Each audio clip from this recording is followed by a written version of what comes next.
من هنوزم توی شکم، چرا رفتی برنگشتی؟ من که خیر تو میخواستم، چطور از خیرم گذشتی؟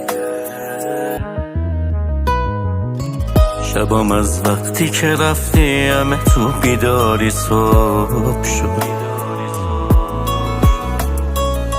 بی خداحافظی نمیشه رفته باشی، ولی خب شد. خداحافظ روز آشناییمون، خداحافظ لحظه جداییمون، خداحافظ عکسای دوتاییمون، خداحافظ عشقی که رو بونمون، خداحافظ بغضی که منو شکون، خداحافظ.